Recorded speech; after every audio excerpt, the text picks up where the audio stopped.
नमस्कार, मैं अमित मणि तिवारी स्वागत करता हूं आपके अपने YouTube channel the Amit sir classes में। आज हम लोग करंट के टू द पॉइंट में बात करेंगे विश्व पर्यावरण दिवस अर्थात 5 जून के बारे में।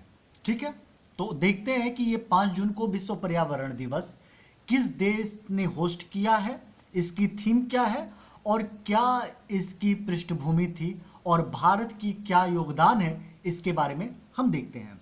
तो देखा जाए तो हर साल 5 जून को विश्व पर्यावरण दिवस मनाया जाता है, ये सभी को पता है, जो एग्जाम के पॉइंट ऑफ व्यू से बहुत इंपॉर्टेंट है। ठीक है, तो जायज है कि इस बार भी यानी 2020 में भी 5 जून को विश्व पर्यावरण दिवस मनाया जाएगा और हर साल इसकी कुछ ना कुछ थीम होती है और कोई ना कोई होस्ट देश होता है। तो इस बार की जो थीम है 2020 की विश्व पर्यावरण दिवस की, जैव विविधता। ठीक है, जैव विविधता इसकी थीम है, यानी हमें क्या करना है, जो बायोडायवर्सिटी है उस बायोडायवर्सिटी को क्या करना है, बचाना है। फाइनली इसका जो आयोजन है, ठीक है, कोलंबिया में किया गया जर्मनी के सहयोग से। बात सही।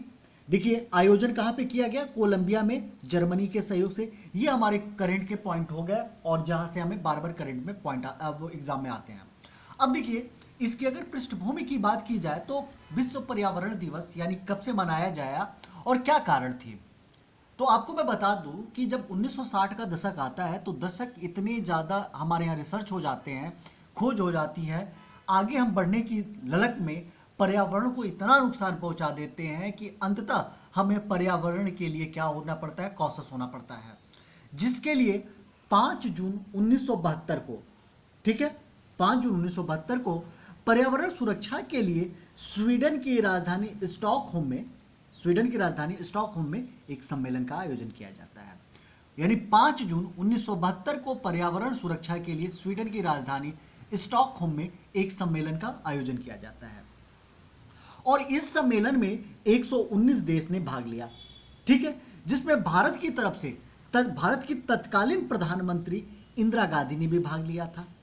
ठीक है, साथ ही साथ जो ये स्टॉकहोम सम्मेलन हुआ था, इस सम्मेलन में 25 सूत्रीय कार्यक्रम की भी घोषणा कर दी गई। ठीक है, कितने सूत्रीय, 25 सूत्रीय कार्यक्रम की भी घोषणा कर दी गई। अब देखिए इस सम्मेलन में, देखिए मैं लिख नहीं पाया हूं, इस सम्मेलन में क्या किया गया, यूनाइटेड यानी संयुक्त राष्ट्र पर्यावरण कार्यक्रम, संयुक्त राष्ट्र पर्यावरण कार्यक्रम यानी United Nation Environmental Programme launch किया गया, यानी यूएनईपी लॉन्च किया गया। ठीक है, लॉन्च किया गया। जब यूएनईपी लॉन्च किया गया तो यूएनईपी का हेडक्वार्टर भी बनाया गया। तो केन्या की राजधानी नैरोबी को यूएनईपी की राजधानी बनाया गया, जो बार बार एग्जाम में पूछा जाता है। अब जो ये यूएनईपी है, यह एक पुरस्कार भी देती है जो पर्यावरण से संबंधित है, जिस पुरस्कार का नाम है ग्लोबल 500 पुरस्कार। ठीक है, कौन सी पुरस्कार प्रदान करती है, तो ग्लोबल 500 पुरस्कार जो है ये प्रदान करती है कौन, यूएनईपी। जिस यूएनईपी का निर्माण कहां पे किया गया, स्टॉकहोम सम्मेलन में किया गया था और यूएनईपी की जो मुख्यालय कहां पे है, नैरोबी में है।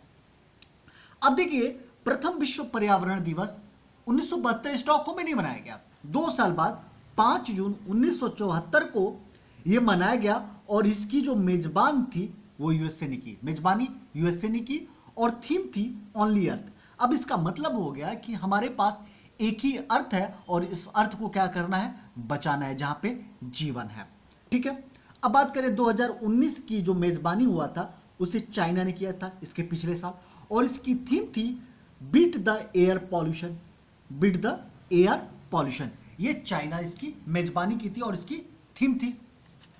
आगे बात करते हैं हम चाइना के बाद, आते हैं भारत के परिदृश्य में और भारत के परिदृश्य में देखते हैं कि क्या भारत ने भी इसकी मेजबानी की थी।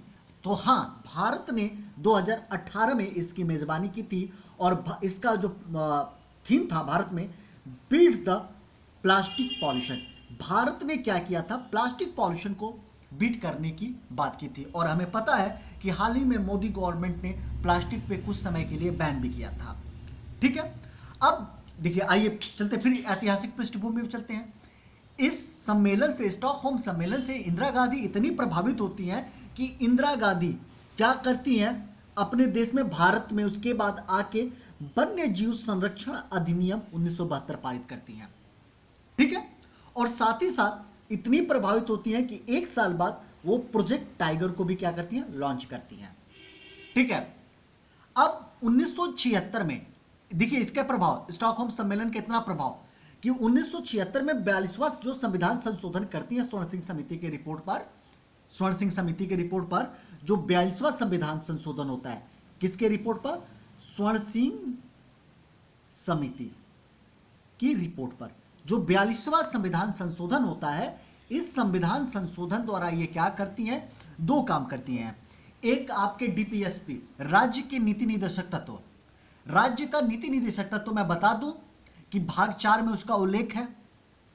ठीक है, अनुच्छेद 36 से लेकर 51 तक, उसमें क्या करती हैं, ये अनुच्छेद 48A को ऐड कर देती हैं। कैसे, 42वें संविधान संशोधन, और कहा जाता है कि राज्य का कर्तव्य होगा, डीपीएसपी में कभी भी डीपीएसपी राज्य के कर्तव्य का उल्लेख करेगा, राज्य का कर्तव्य होगा कि वो पर्यावरण, वन और वन जीवों की क्या करे, सुरक्षा करे। और साथ ही साथ ये मूल कर्तव्य भी लॉन्च किया जाता है स्वर्ण सिंह समिति के सिफारिश की रिपोर्ट पर, और कहा जाता है कि 7वां मूल कर्तव्य ये दिखाया जाता है, उसमें बताया जाता है कि जो नागरिक है यानी हम हैं, हम लोग हैं, हम लोगों का कर्तव्य है कि वन, झील, नदी, वन्य जीव इत्यादि की क्या करें, हम रक्षा करें। ये था हमारे किसका, 5 जून यानी विश्व पर्यावरण दिवस के बारे में जानकारी। ठीक है, जो एग्जाम के पॉइंट ऑफ व्यू से बहुत ज़्यादा इंपॉर्टेंट है, तो इसलिए मेरे चैनल को लाइक, शेयर एंड सब्सक्राइब करें और इस बेल आइकन को भी दबाएं। ठीक है, धन्यवाद।